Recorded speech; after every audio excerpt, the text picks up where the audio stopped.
অনেকে বলতেছে 8 রাকাত, কেউ বলতেছে 20 রাকাত। আমি সহজভাবে একটা উদাহরণ দিয়ে বুঝাইতে চাই। মনে করেন আপনি ঢাকাতে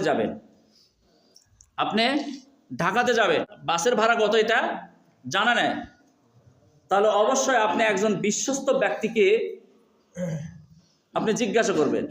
বলে চারমাদার থেকে, বগুড়া চারমাদার থেকে আমি ঢাকাতে যাব, ভাড়া কত? একজন বলল 500 টাকা। আপনি যাকে জিজ্ঞাসা করলেন বলল 500 টাকা ভাড়া। কত ভাড়া? 500 টাকা। আপনি আর একজন ব্যক্তিকে জিজ্ঞাসা করলেন যে ভাই আমি বগুড়া চারমাদার থেকে আমি ঢাকাতে যাব, তো ঢাকার ভাড়া কত? উনি বললেন 300 টাকা। এখন দুইজন দুই কথা বলছে, তাই না? তাহলে আপনি কত টাকা নিয়ে যাবেন টিকিট কাটার জন্য? 300 টাকা নিয়ে যাবেন নাকি 500 টাকা নিয়ে যাবেন? কথা বলেন। 500 টাকায় নিয়ে যাবেন, কারণ যদি 300 টাকা ভাড়া হয় তাহলে তো আমার 200 টাকা বেঁচে যাবে, তাই না? 300 টাকা নিয়ে গেলেন কিন্তু ভাড়া 500 টাকা, তাহলে আপনি কি করবেন?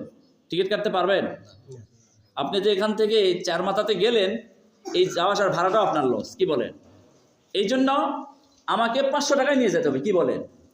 এখন কেউ বলতেছে তারাবি 8 টাকা, কেউ বলতেছে 20 টাকা। এখন আল্লাহ যদি বলে যে আমাকে, আপনি পড়লেন 8 টাকা, আল্লাহ যদি চায় 20 টাকা চায়, তাহলে আপনি কি বাকিটা পূরণ করবেন কি দিয়ে? বলেন কি, তাই না? হ্যাঁ। আর যদি আপনি 20 টাকাত পরে যান, আল্লাহ যদি 8 টাকা চায়, তাহলে আপনি বাকি আরো 12 রাকাত থাকবে, 12 রাকাত নফল নামাজের মধ্যে গণ্য হবে এবং সওয়াব আপনাকে অতিরিক্ত দান করা হবে। এই জন্য তাহলে আমরা কয় রাকাত তারাবি পড়বো বলেন? 20 টাকাতে পড়বো ইনশাল্লাহ।